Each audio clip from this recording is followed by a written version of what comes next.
First item on the agenda for tonight is a discussion about the Auditor Selection Committee.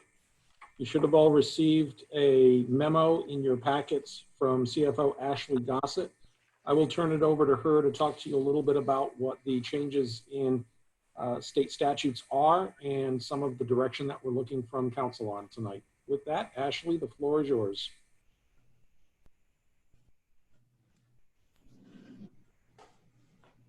I'm here, but my video is not working. All right, sorry. So I asked Mike if I could brief the council today on some changes from the legislation regarding auditor selection committees and to get some guidance from the council as to how the city should proceed. In the last legislative session, the state statutes changed in such that the auditor selection committee may no longer be comprised of any city employee. And it must be comprised of at least one member of the governing body. So the state statutes specifically say that the committee must have at least 3 members. One of the members is a member of the governing body who must chair the committee. And then this committee's responsibility is singularly focused to select the new external auditors for the city. The committee's responsibilities are to draft the RFP and develop the selection criteria and weighting method, to review the respondents of the RFP, and ultimately to make a recommendation to council at large as to the next external auditor.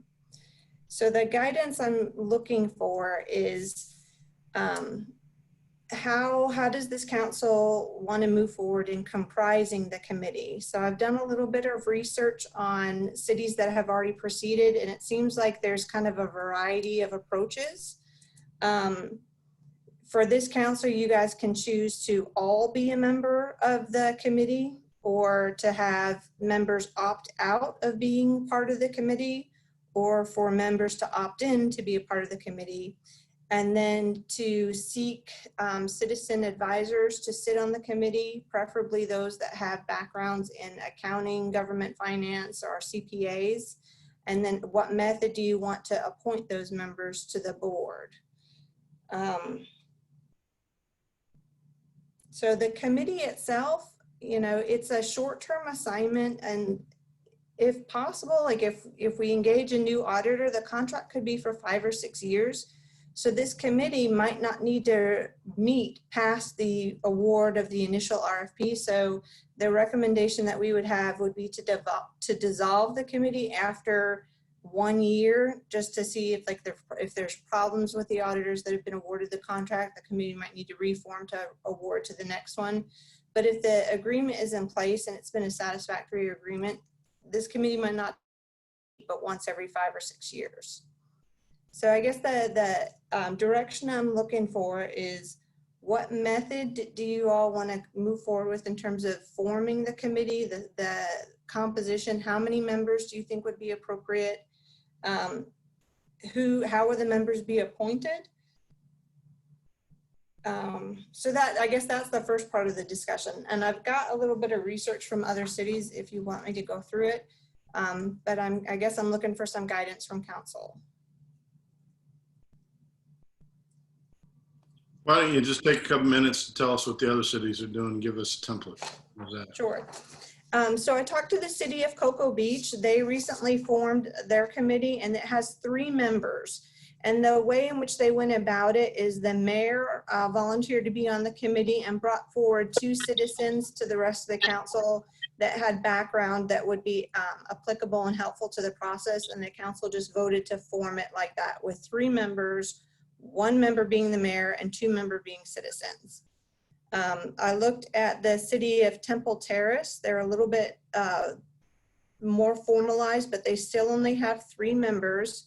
One of the council member is appointed by the mayor, and they seek to have a CPA as a second member and another city resident with financial and/or accounting experience. And both of these people would be selected by the city manager for approval by the mayor and governing body. The city of Sarasota also has 3 members. 1 is from the governing body and 2 city residents. And on their website, they listed that the city residents should have a financial background. The City of Winter Park has 5 members. It's 1 of the commissioners and 4 residents with a finance background. And the City of Northport has 3 members and 2 alternates. And the town of Jupiter has 4 members, the mayor and 3 citizens. I couldn't find any other cities that had formed the specific committee because, again, it's kind of a new piece of legislation, and cities that already have audit agreements in place that are ongoing probably have not brought theirs to council yet to form.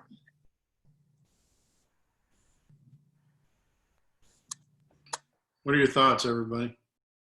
I like the idea of 3. I think we struggle to get people on our boards as it is. So I think 3 is a good number, with 2 citizens and then 1 of us as a volunteer. I would, since we're on the way out, say that the volunteer should be somebody that is earlier in their term versus the latter. So that would be my suggestion, not volunteer. Does anybody, Mr. Nichols, Ms. Golding, or Ms. Demott have any interest in serving as a committee chair for this? Okay, so what we may need to do, I also agree with the 3. I also agree with somebody that is going to be around for more than 6 months. Yeah, we can either, I can meet with people individually, I would assume. Is that all right? Well, I guess I can't do that, city manager, can't, or city attorney. Well, we need to find a way to see if there's an expressed interest. We can't just force somebody to do this. But we can ask city manager to help us offline by talking to the 3 newer council members, see if there's any interest there, give you an opportunity to think about it. And then, if you're willing to do it, we'll listen to your opinion on how you'd like to select your members. Does that sound like a plan? I'm seeing 1 head nod. Mike, are you okay with that? I'm okay with that. I just want to recap. We're looking at 3. We're looking at 1 elected official and 2 members from the community. Yes, sir, with a finance background. Right. Is there any desire to pull from our existing board members to serve on this as a special one-time assignment? One of the questions I asked Ms. Gossett was whether or not we had any people with financial backgrounds or CPA licenses already serving on existing boards. And Ashley, I think you said we had 2 with financial background. Is that correct? That's correct. When I checked with the city clerk, we currently have 2 board members with CPA licenses. What about anybody on our pension boards? That's where they're at. Okay. The CPAs are both on pension, so I'd recommend them. I would recommend me not chairing this because I'm already volunteering for the pension. So I would leave it up to one of either Sandy or Corey to step up, and I'm already volunteering.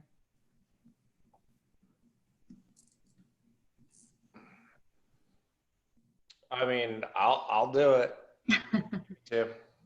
I mean, I have some experience with accounting. So. Sounds like we got us a volunteer. Can I ask a quick question? I'm sorry, my computer just shut down on me. I'm just getting back on. Informational, is this just for the full city audit, or does this impact the pension board audits too? That's a good question. We have historically written the RFP so that it encompasses all of our boards. So this would be for the general city, the utility, the 2 redevelopment districts, and all 3 pension boards. Okay, so we want to stay as consistent across that as possible. Do you want to do it, Chris? I'm already on the pension board. I'm also termed out. So I think I got my two covered. I mean, it's not an arduous thing, right? It's probably 1 meeting. So if everything goes completely smooth, I would anticipate there being a series of maybe 5 meetings. The first meeting would be to discuss the criteria in the RFP, because a decision needs to be made about how you want to weight the evaluation criteria. What weight do you want to get to firms that have experience in electric utilities, firms that have experience in pensions, firms that have like a length of experience in business, and what is the pricing. So the board needs to first decide that, and then the RFP can be issued. So the second meeting would be to review the RFP responses and to decide how many interviews they want to conduct. In the past, we usually have the top 3 firms come in. So then that would be 3 interviews. So that's 5 meetings right there. And then, well, probably another one to make the recommendation to council. And then that would be it. So I would anticipate over a period of 2 or 3 months, the board would meet several times. And then after that, you know, if everything goes smoothly, this board could dissolve and reform again when the next RFP needs to go out. Well, I think I need to talk. I didn't realize it was that in depth. We can talk to Mike offline about it, make a determination. And we're not reinventing the wheel. We've done these RFPs before. We just have to have, I mean, do they need to just clear house and start from scratch, or can they take past examples and consider those? So what I would recommend is to use our prior RFP and add in the new language for any regulatory changes since then. We've got examples of RFPs from other cities. And so where the committee would need to kind of lend their voice is into how they wanted to weight the criteria for evaluation. And we can provide recommendations and examples for that as well. Okay. And again, I apologize if this was already discussed. We're considering extending our contract with Purvis Gray for another year. So I was working up to that point. Oh, okay. Sorry. Because of the complexity in kind of forming a new auditor selection committee, it's the staff recommendation that we extend our current agreement for 1 more year so that we can kind of work through who are the 3 members, when are they going to meet. And then also it gives us an opportunity to resolve the 2 comments that were noted at our prior year audit. So I'm also looking for some guidance if we may bring forward a request at the next council meeting to extend the current agreement for 1 year only. So if we do that, that potentially gives us a new slate of council members to consider for this, as well as potentially new board members that might apply for some of our other committees as we do some board recruitment. So Ashley, is it in the current contract that we have the ability to extend another year? No, council would have to expressly vote to extend it by 1 year. Okay. I think that sounds like the plan. I mean, you guys agree? I see everybody nodding heads. So what would the timing then be if we did extend the Purvis Gray contract for a year? When would this committee assemble? So we could assemble the committee maybe in the fall and issue the RFP in like October, November, and then do the responses and interviews like January time. I mean, we can, if we renew the current agreement, we've got a little bit of latitude there, but I would like to have a new contract in place in January or February. So if we don't renew the current contract, then we're already behind. Yes, ma'am. I say we renew the current contract. Maybe, let me ask you, is this off the wall? Maybe we consider renewing it for 2 years. And that way we'll have an opportunity to have the new council in place. And then, you know, you can make a longer transition in. Is that too long? Ashley, what are your thoughts? You know, of course, it would be beneficial to keep the same auditors in place while we're still working through our ERP conversion. I don't know of any legal reason why we couldn't do it for 2 years, so I'd have to defer to Chris Ambrosio if 2 years would be too long of an extension period. Just for an explanation, you suggested that October, November, that the RFP is written. Well, we're not going to know who the new council members are until November. That's true. So, I mean, you might want to look at the possibility. Chris, do you know of any reason we can't extend it for 2 years? No, Mayor. We, Ashley and I worked on this, and in fact, we already started drafting the contract in case council directs us to do that. And the statute allows us to renew, and it doesn't have a time period set to it. It doesn't say annually renew or put any restriction or limitation on it. So the way that I'm interpreting the statute, and Ashley and I reviewed it, we could change that to a 2-year renewal. I mean, I speaking personally, I mean, we've worked with them for 7 years. Purvis Gray's done a fantastic job, and you know, putting them in place for a couple of years while we go through the democratic process of reviewing the other options and the cost options and everything. I think, I can't remember who said it, but I think it might have been Chris. The having the new council there, they're going to be just starting It's going to be their bailiwick. Let them make that decision. 3. What is the state's, I mean, this is in response to state legislation. Is there a deadline as far as the state's concerned? The next RFP that we issue needs to be done through an auditor selection committee. Okay. Okay. Well, it looks like there's a consensus to bring this back for council approval and to do so with an option for 2 years. So we'll go ahead and work up an agenda memo to bring back to council that reflects that. And Corey? Ashley, you said you'd like to have the person selected by the beginning of next year.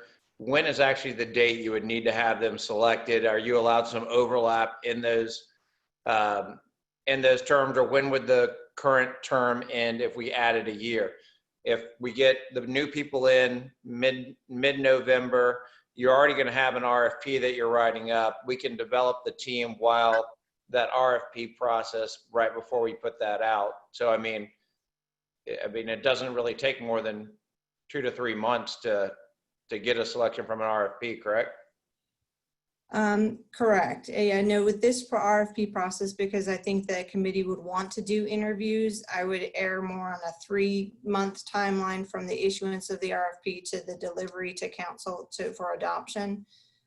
So the timeline I had laid out is thinking about if we are to change auditors, a new audit firm coming in would want to do extensive preliminary audits to develop their initial work papers. So to give them that time that they need, typically with our current auditors, they'll come on site sometime in August for a week to do their preliminary audit and kind of analysis.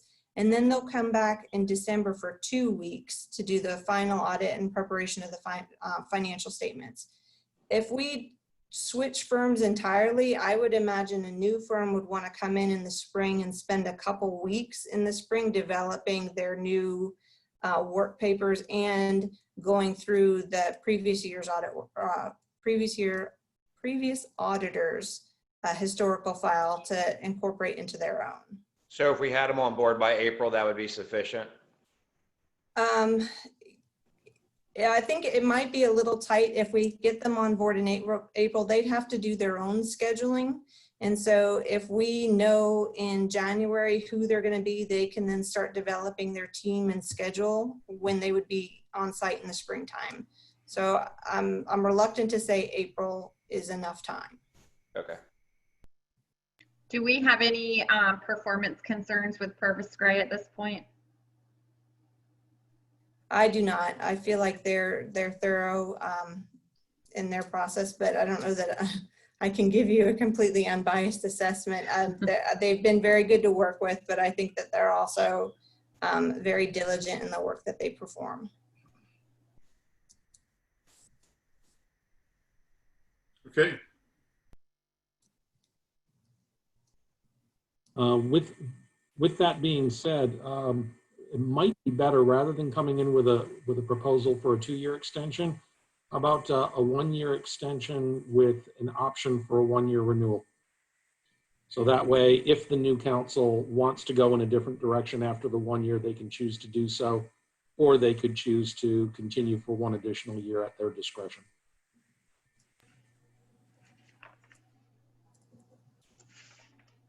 I see one head nodding. We'll go ahead and put something on the agenda that I think will meet the needs of the council. And I think, Ashley, we talked about possibly doing this at the next meeting, next Monday. Yes, we can bring it forward at the 15th. Okay. And with regards to members for the committee, it looks like we're looking at 3 members, 1 existing council member, which, Corey, you're still on the hook, I think.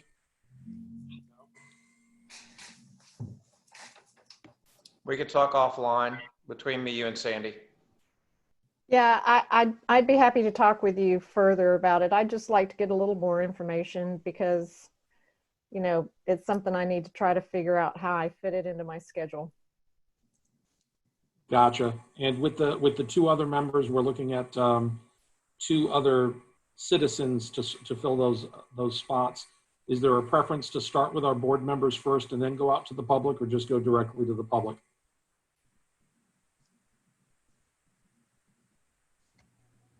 I would say we look at the perspective list first before we poach a board that is already, someone that's already on a board. I don't know. I have the list, but I don't have anybody's qualifications or anything in front of me. But I think we might have some people on the prospective board member list that we could use.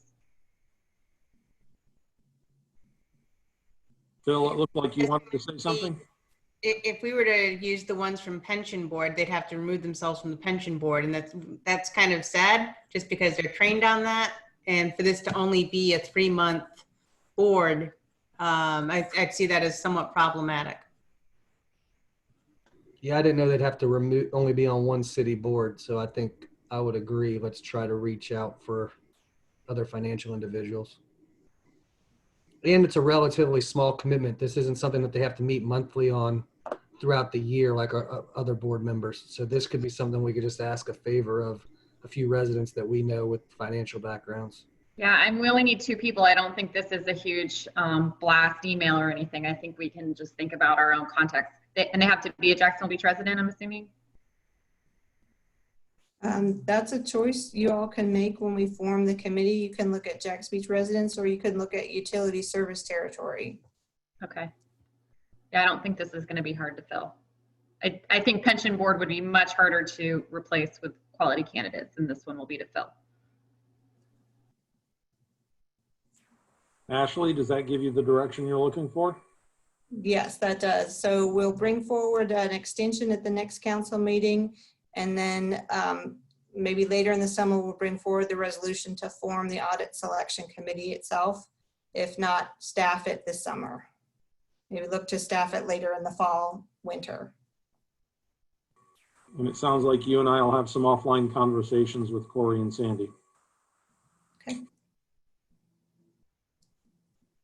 Any final questions on the audit committee before we change gears? Hearing none, we'll move on to topic number 2 on the agenda, which is the Clean Dark Flat campaign. And I will turn it over to Karen Nelson for that. Karen, take it away. Hello, Jacob, if you could go ahead and cue up those graphics for the Clean Dark Flat campaign. Some of you may have already had a sneak peek of some of this campaign. Jacob, if you'll go to the next slide. This is a joint project between Beaches Energy and our Public Works Department and the Beaches Sea Turtle Patrol, funded entirely by Beaches Energy and Public Works. All proceeds from the campaign will go to the Beaches Sea Turtle Patrol. So the idea is to raise awareness of #CleanDarkFlat, which is a hashtag that the Beaches Sea Turtle Patrol uses on their social media to raise awareness of safety tips for ideal ocean and beach conditions. Jacob, if you'll go to the next slide.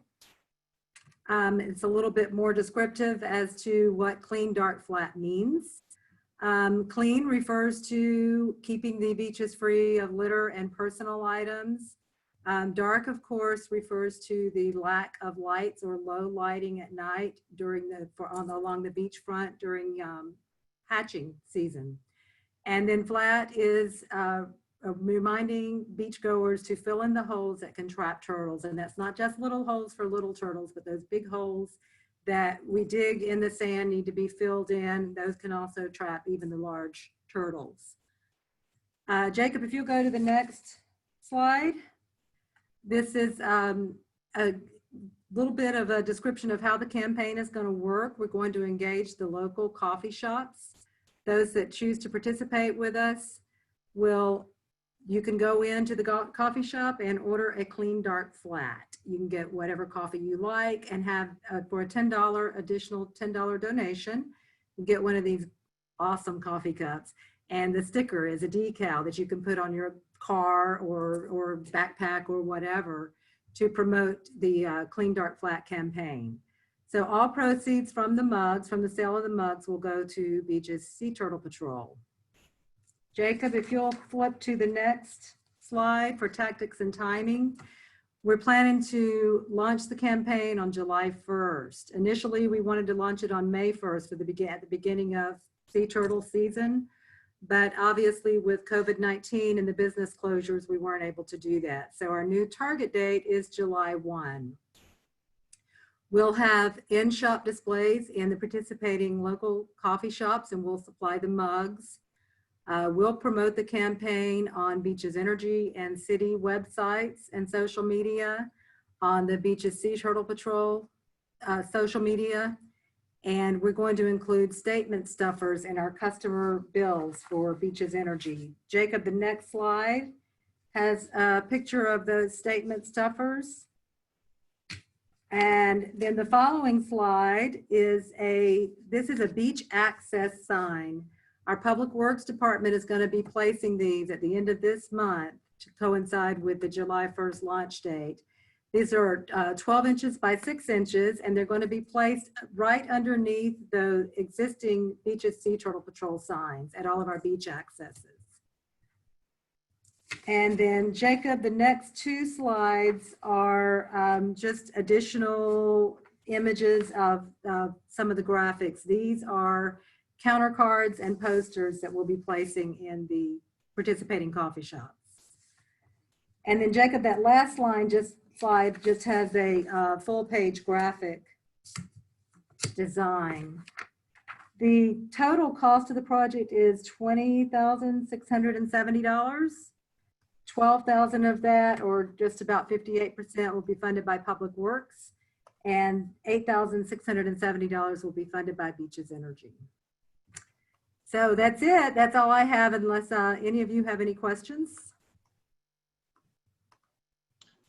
What is the projected revenue generated?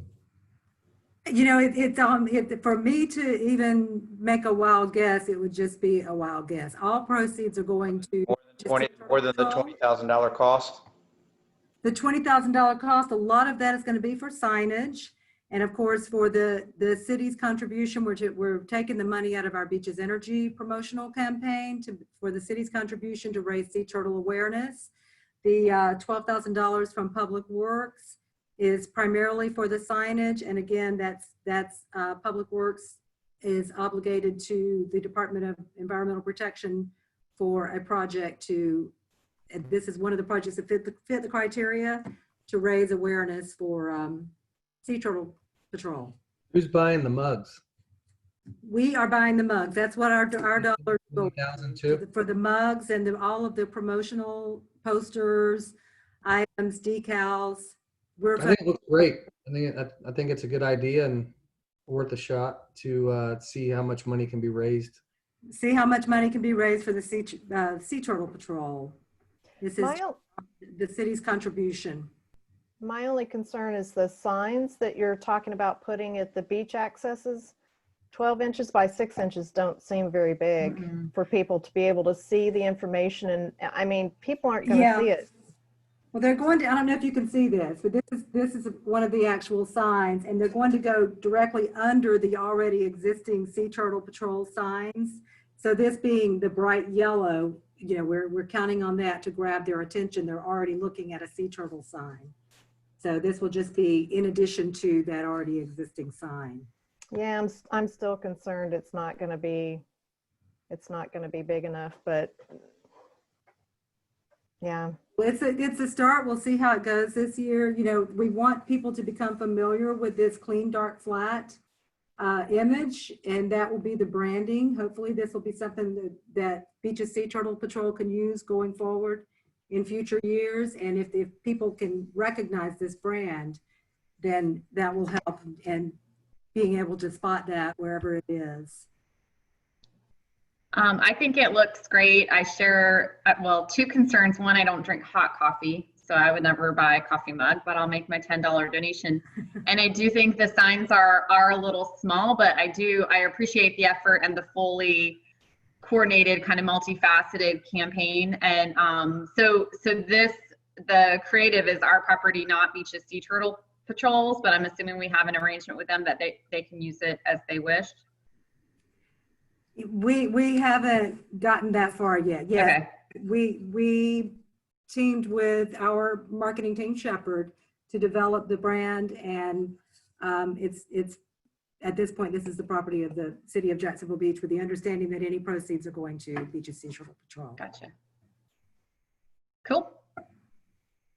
What about, I mean, would there be any opportunities to put something in hotels? Because I know I've seen the Beaches Sea Turtle Patrol posting recently a lot of photos of holes that they're filling.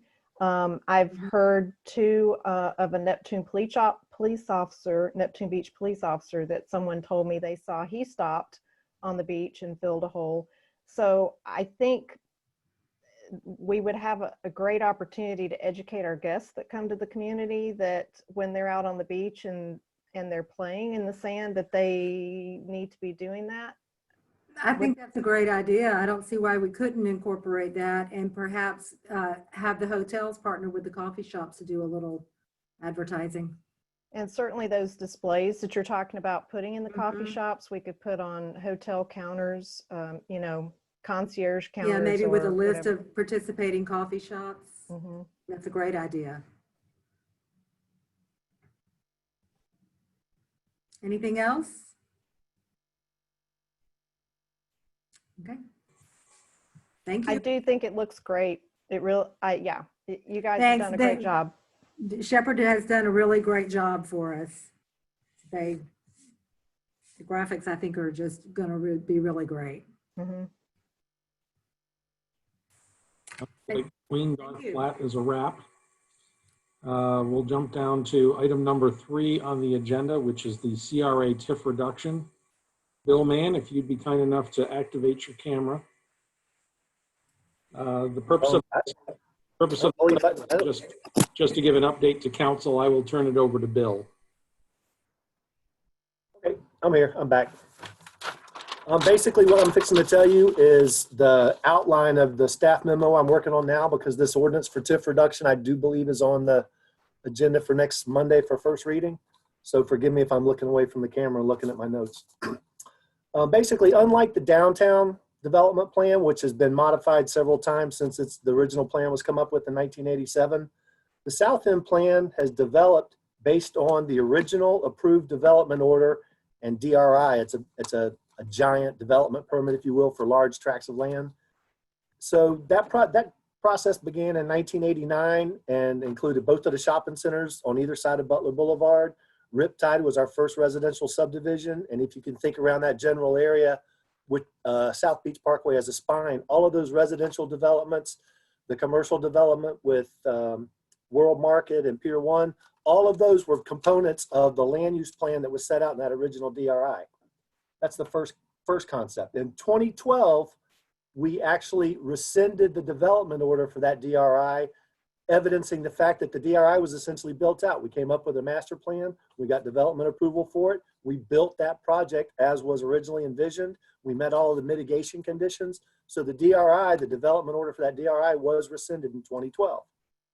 Following the rescission of the DRI in 2012, our primary focus was on doing South Beach Park. Our last major land assemblage was from South Beach Park, and we've done all the components of South Beach Park, including the most recent being the multi-purpose field and the skateboard park.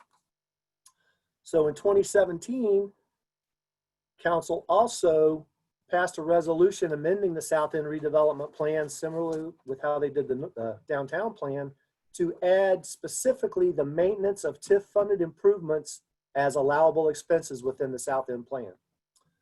And in 2019, back up.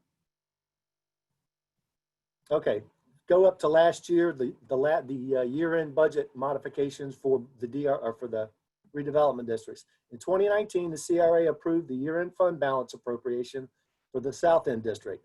For the first time since the district was established in 1986, its fund balance exceeded project estimates. And again, this is all coming from information that will be in your staff memo next in the package at the end of this week. As per Florida statutes, the excess funds were returned to the taxing authorities. That was identified in our year-end budget approval, and there was a little bit of discussion both amongst the CRA and amongst the council at that time about that. We call it spillage. The city of Jacksonville received a little over $3 million via wire transfer on April 24th, 2020. and the city of Jacksonville Beach, we are the other taxing authority related to that TIF district. We received $1.49 million into our general fund. So keeping going after 2019, the last major undeveloped tract in the redevelopment area was rezoned in 2013 and platted and developed into the 59-lot Ocean Terrace single-family subdivision. That's at the southwest corner of Jacks Drive and South Beach Parkway. That was the last large chunk of land, undeveloped land, within the DRI and within the South End redevelopment area. Going on to today, the CRA continues to implement the remaining components of the South End redevelopment plan, which are few. There's a 2011 capital projects amendment. By and large, most of those projects have been completed. I don't know if y'all are aware of the open ditch that was kind of sandwiched between Marsh Landing Parkway and the south side of Butler. That used to be an open ditch that got the water from underneath the shopping center to the north and into the ponds and into the stilling basin behind World Market. Well, to enhance maintenance and to enhance the viability of that system, we recently converted that open ditch into a dual box culvert project. That, together with the drainage project and the drainage improvements that are going on in the Jacksonville Drive area, y'all may recall you just saw the briefing about the trail alternatives. That was part of that infrastructure project. So those are currently the last programmed big ticket items in the South End redevelopment district. Okay, this proposed reduction was discussed with the city council initially in last year's budget process. And council was also informed again recently when the 2021 budget assumptions were presented. We are now proposing a reduction in the annual amount provided by each taxing authority, COJ and COJB, from 95% to 50%. And that 50% level is the lowest percentage allowed under Florida statutes. The proposed reduction is based on build out to date in the South End, which I just discussed, and a shift in our focus from capital construction to infrastructure maintenance with a lower fiscal impact. And again, I said it was initially discussed with council in last year's budget, but even prior to that, under the former administration, the looking at down the tunnel, not the light at the end of the tunnel, but just the fact that we were getting further to completion. And we saw this, right now we get, I think it was $4.6 million in the South End last year. That's coming in every year. And the amount changes a little bit every year, but generally we're getting that volume of money. We don't have the identified projects in the South End to support the expenditure of that level of funding. And we knew this several years ago, which is why we had this discussion. In fact, I was tasked with drafting the interlocal agreement because it'll have to be agreed on by our city council and by the city of Jacksonville. I drafted that at least a year ago because I was under direction from the former administration to begin that process. So here we are today, and basically you're going to get a more detailed explanation of it in the memo, as will City of Jacksonville has a copy too, because if and when it's approved by the city of Jacksonville Beach, it also needs to go through the city of Jacksonville. So with that, if there's any questions, I know that some of the three new council people weren't necessarily on board historically when we start identifying this excess of funds building up in the South End. So with that, I'm just here to answer any questions. Sorry if I was too quick. Under this proposal, we currently get for the South End 4 million, a little over 4 million a year. And now what will we be getting in the future? Roughly half of what that identified amount is every year. So if it was the last year that I've got documentation for was 4.6 million, it would have been 2.3 instead of. So you can count on going forward at least getting 2 million plus a year annually into the district. Okay, and then with the 2 million we're giving up, we get, how is that divided? Half and half? No, it's actually, I'm not sure what. It's roughly a 2/3, 1/3 split. Pardon? With Jacksonville getting 2/3? Yes, sir. It's based on the millage. The county does get the lion's share and we get a subordinate amount. I mean, I just have a problem. If we can't come up with projects, that seems like an issue to me, because I can think of at least 10 off the top of my head that I'd like to spend money on, starting with the Jacksonville Drive and creating like bike paths, walkability, things like that, that we could all start to really focus on and spend a significant amount of money on. I've touched on like our intersections, start with the entire South End and redo as far as making uniformity and making all our intersections look the same as it does at Jacksonville Drive and South Beach Parkway, and the amount of money that we spent doing that. I think South Beach Parkway exit needs to be redone. The traffic structure and spending money and trying to, I know we had talked about it before, in creating a different traffic approach coming off JTB, but traffic continually gets worse and worse off that exit. And we don't really do anything about it, and we haven't really talked about it. I do like what we're doing as far as the with the cleaning up over there by the Marsh Landing Shopping Center with the flooding. I know we talked about doing the same thing, Bill, with the lake by Bank of America, and then cleaning it out all the way back behind World Market. We haven't done any of those projects yet. I mean, I guess I just see a lot more potential in the south end than to give up over $2 million a year. Okay, not to dissect each one of those recommendations, but there's a slightly different spin on each one of those. Number one, the exit approach, I think you mean the approach onto Marsh Landing Parkway, technically coming off of Butler in the evening rush hour. Okay, when you leave that road, first off, that's an FDOT facility. It's been dedicated, not dedicated, but ceded over to the JTA for administration. So that's all in state right of way. Further, as soon as you leave Butler Boulevard, it's only until immediately when you pass the Hampton Inn Hotel and get right in front of Whiskey Jack's, that's when you enter the redevelopment area. So that road still functions. And so, I mean, technically, we can't spend the money outside of the district for it. It would require coordination with JTA. The other one, the downstream improvements, the 2021 to 2025 capital improvements plan identifies that as a project. That's part of how we are identifying spending down, even at the $2 million plus a year coming in, how we're expending those monies going forward. But even them doing that, and you talked about the trails. That's why we had the discussion with council and the CRA about the multi-purpose path. It's not just for that. We envision having that path also be, or that type of path being on the west side of South Beach Parkway, going up to the skate park, going up to Osceola, and then Osceola is also in the redevelopment district. It's kind of generally the northern boundary of that district, and then continuing a multi-purpose path on one side of Osceola down to 3rd Street. So that's part of what we're looking at. Those construction and design projects still do not raise the merit of dealing with that volume of income and money we've got. And that's number one. Number two, we have to identify the project, we have to design it, and we have to get it constructed. That all can't happen when like a 6 or 8 month time frame. That's at least a year, 18 month, 2-inch project or 2-year project from inception, getting the South End plan amended by City Council to include those projects, and then going through the design and construction funding. So we're thinking in those terms. It's just, it can't happen that quickly. And we're still got this. Is this change though permanent? We don't do this restructuring isn't going to happen with a yearly vote, correct? Like this No, sir, it would happen. It would going forward. It would be requested that it be reduced to 50%. That was what our task was in coming up with, and that's what we're budgeting going forward. Can we go back to it? So if we come up, let's say tomorrow we have a workshop and come up with 30 projects that we want to do in the South End, and those can start taking place in a year to 2 years to 3 years. Can we then go back to getting 100% of the funding? I believe that through the identical process of coming up with an interlocal agreement requiring our approval and Jacksonville's approval, we could go at some point in the future over the next 27 years. That's basically how much left we've got in both of the redevelopment districts. It could be approachable again via this identical process. I hadn't anticipated that, but that's a good question.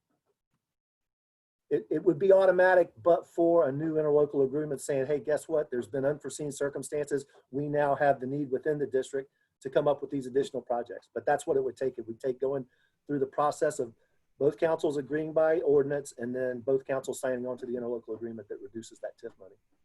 To follow up on Phil's piece with the undoing it in the future, Jacksonville would have to agree on that though. Yes, ma'am. And I don't know if they'd agree on giving up millions of dollars in the future once they kind of get used to getting that million, the 2.67 million a year. Right. So I see that as being somewhat problematic. I'm in line with Bill thinking how we did, I think last year it was just a temporary modification that we ended up splitting it because we couldn't spend it down. I'm comfortable with doing the temporary modifications until we get our feet under us and get the projects in the queue for what we want to do in the South End and downtown, but we're specifically on the South End. I understand your logic. I do think in the past years with the CRA, they were not thinking long-term projects on their own that fit into the plan. It was the city giving them projects instead of the CRA developing, like at that like Phil's intersection at how he wants those signs, and that's not what the CRA used to do. We have a new administration, as you noted, and we might be taking a different direction. So I would be uncomfortable with making this permanent. I'd stick with temporary modifications for as long as we can while we're in the process of identifying projects that we can use the TIF funding for. I think that's a good point. I agree. I agree as well. And I don't know why we could, maybe the CRA does it, but I would suggest the CRA have a workshop and come up with some ideas of things that could be put in the plan for the next several years. And we are doing that right now. That's a topic of not, we've got a workshop this week. It's a special meeting on the 10th, but our scheduled meeting on the 22nd, that's one of the discussion items that we're having. It'll be a workshop. I don't have any action items for that agenda, but that's exactly where we're going, that path we're going down.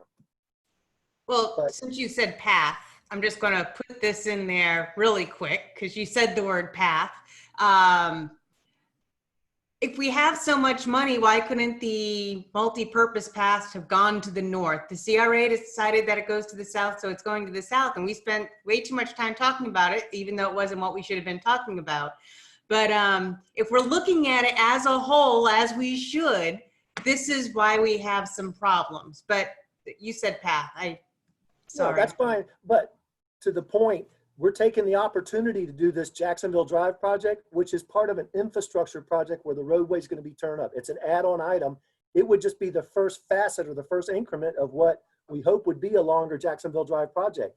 However, the rest of these trails I was talking about, like on the north side the west side of South Beach Parkway and maybe one on Osceola, those have to be identified and amended into the plan before we can program them, and they're not there yet. This initial piece of Jacksonville Drive is simply a part of an existing infrastructure project that's already identified in the plan. That's the big, and I'm not going to put it in there because it's kind of the mantra in this redevelopment. If it's not in the plan, you can't spend money on it. So this happens to be a component of a project that we can facilitate starting to build the Jacksonville Drive. Let me give you an example. This would not just go from Jacksonville Drive, from America Avenue to South Beach Parkway. It is right now because that's the limits of extent of that existing infrastructure project. Our goal is to then extend it from South Beach Parkway all the way down to 3rd Street. That has to be amended into the South End redevelopment plan as a transit or a pedestrian friendly improvement. And it's not there yet.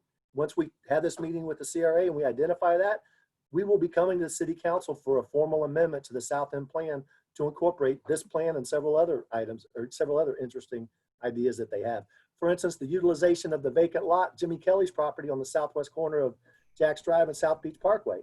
Awesome location for a potential pocket park. The city of Jacksonville Beach, not the CRA, owns the lots on the north side of Jacksonville Drive going towards South Beach Park, adjacent to Riptide. We own those. Primarily, we own them to keep driveway cuts from going out on the South Beach Parkway. But that doesn't mean we can't better utilize that. Maybe that part of the trail, if we want to do it, would serpentine out and would expand to maybe a little bit wider park. And then when you get in front of Riptide, in front of South Beach Park, you go back to the linear arrangement. This is kind of what we're thinking.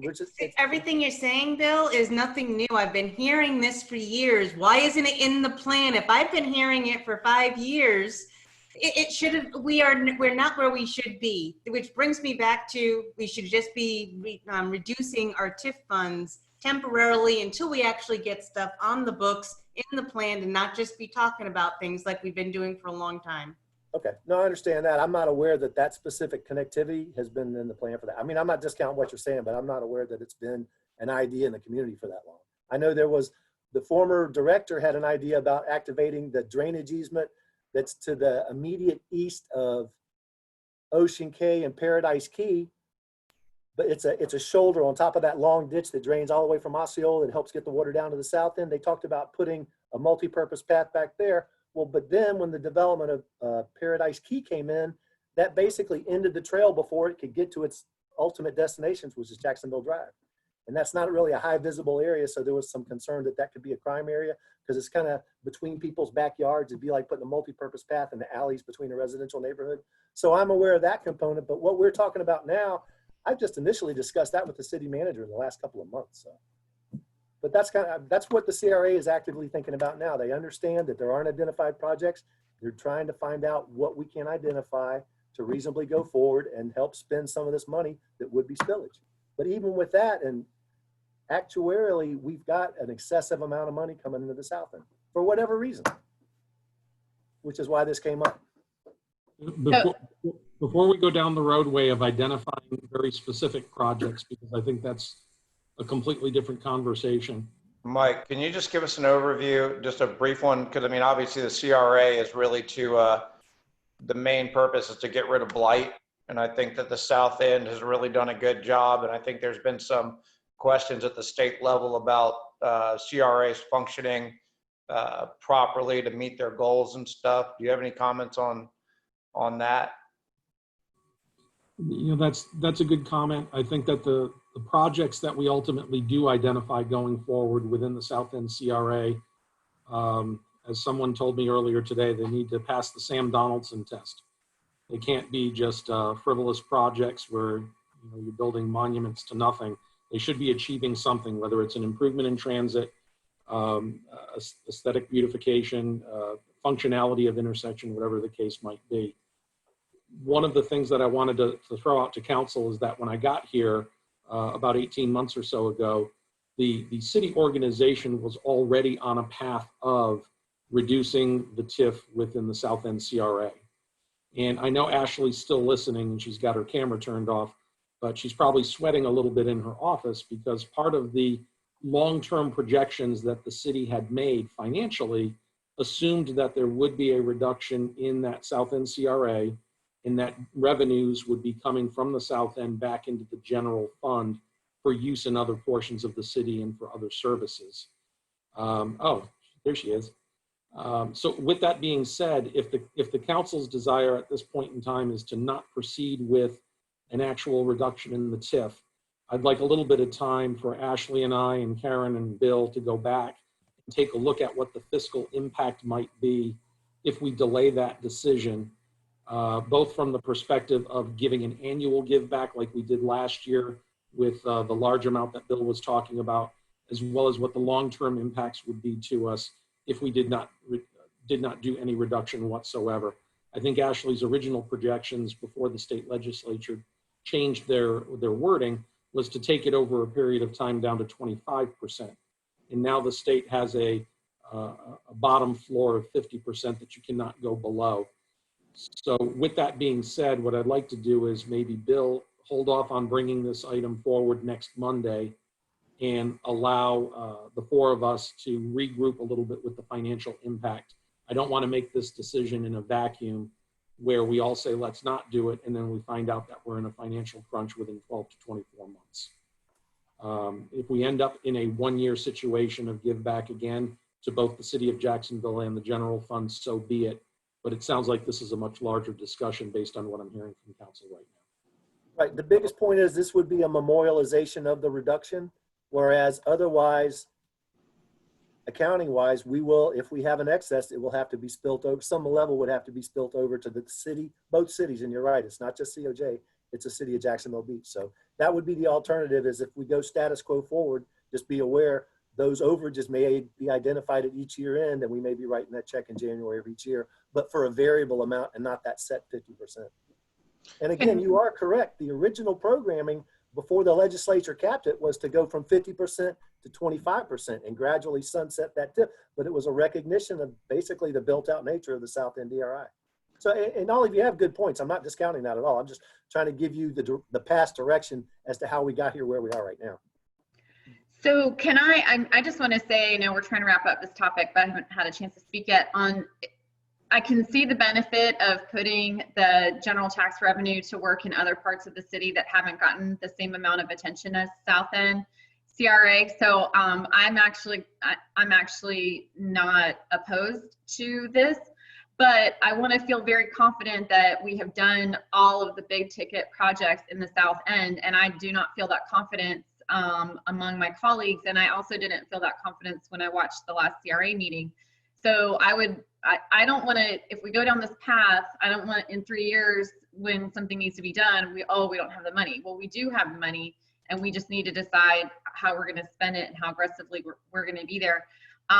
Also, I I mean, I still get complaints all the time about the park, maintenance levels and things like that. If we start giving money back, I don't want to hear another complaint about the maintenance levels of that park or anything in the South End CRA. Everything down there should be pristine and well maintained, because that's the place where we have the money to do it.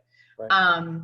And is there a possibility that we can do a gradual step down, like maybe we go to 75% for a couple of years and then we go to 50%? I mean, you don't have to answer that question now, but if that's a possibility, I think that would be something worth considering as well.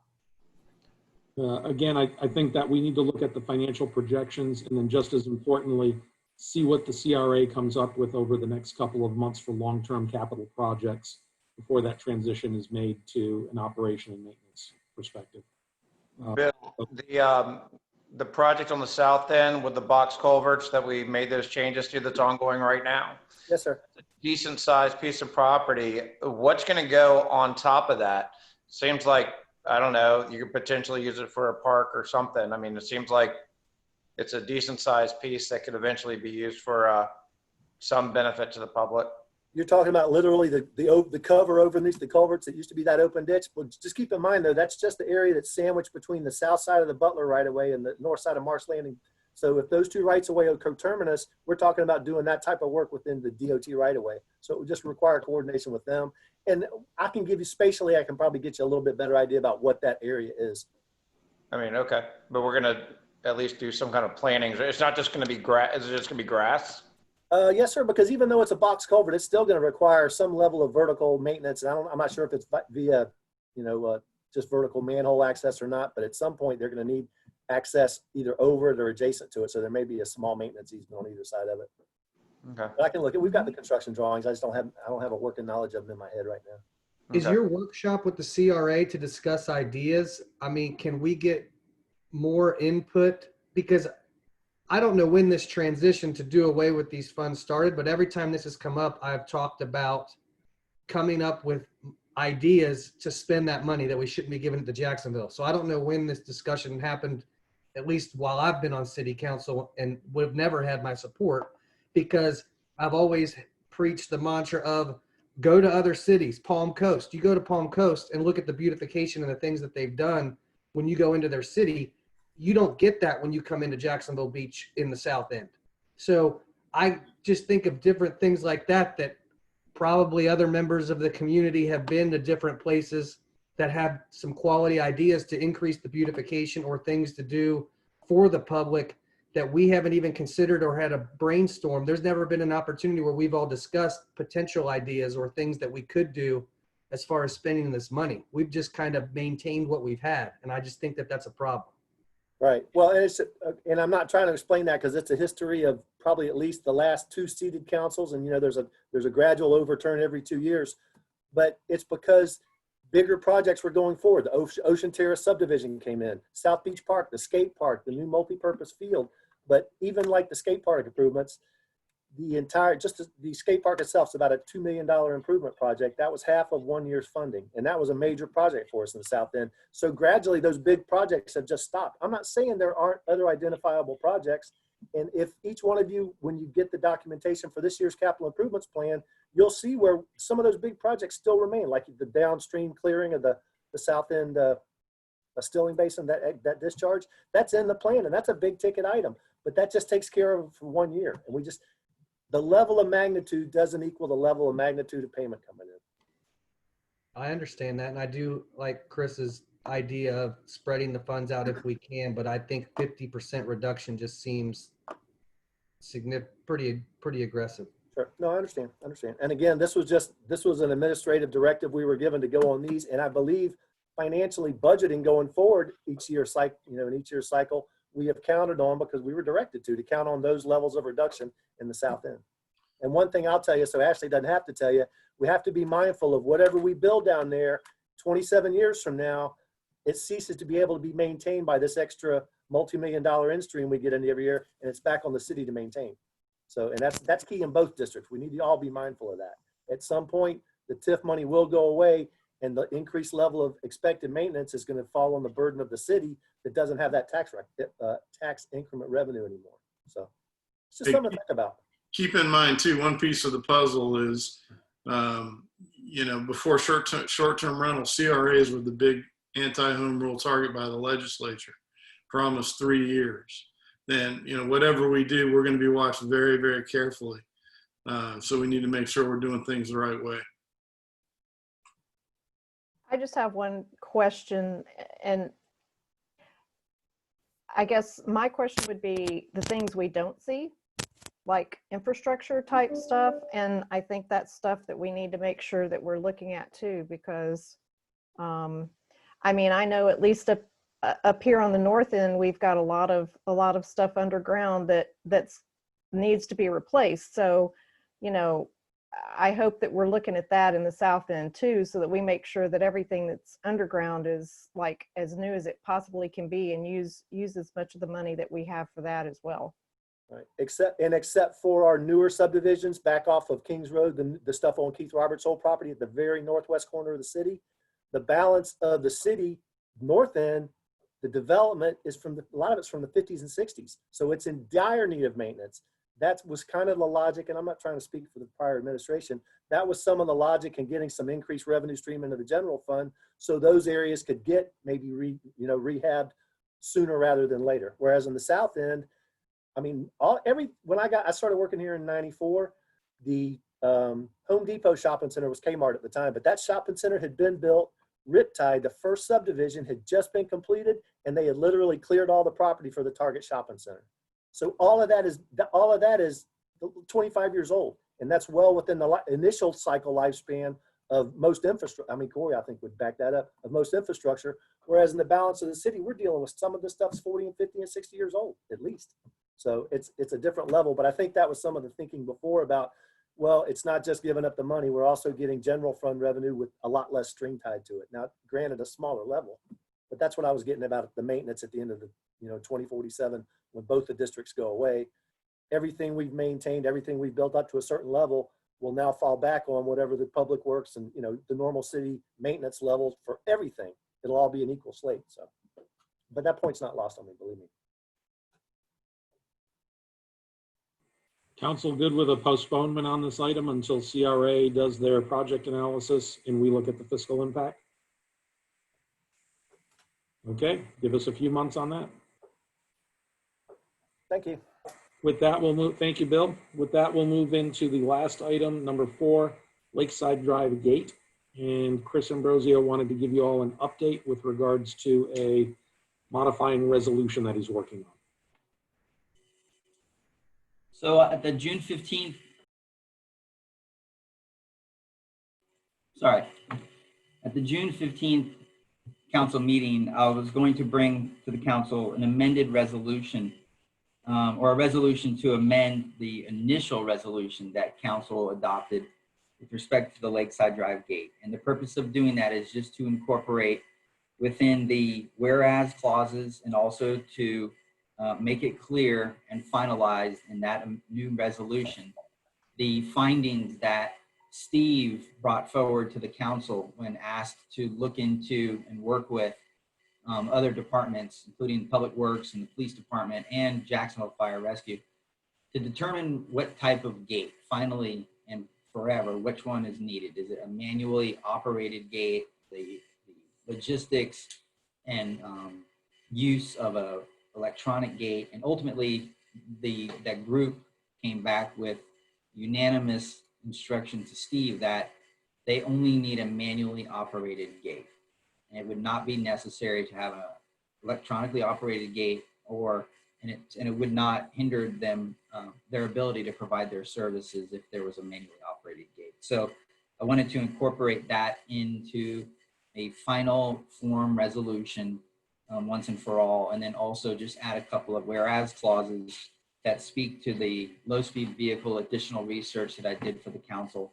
And ultimately, the council's decision at that briefing was, by a majority, was at least that there was going to certainly be a manually operated gate, closed at all times, only open under certain emergency circumstances. And then also that there was not going to be an additional path created or a mixed path to allow low-speed vehicles to be operated where pedestrians would be. And that's the purpose of coming back with a new resolution. And this was gonna come before the council earlier this year, but then everything changed. So I'm finally circling back around to that item. Well, you used the phrase once and for all twice in your briefing there, and I just want to tell you I appreciate your optimism. Yeah. Oh, even on my work job board here, and when someone sees Lakeside Drive on it, they go, no way, that can't possibly still be on your board. Yeah, it's still on my board.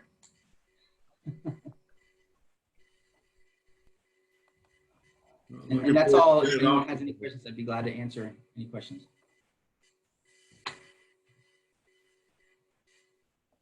Okay.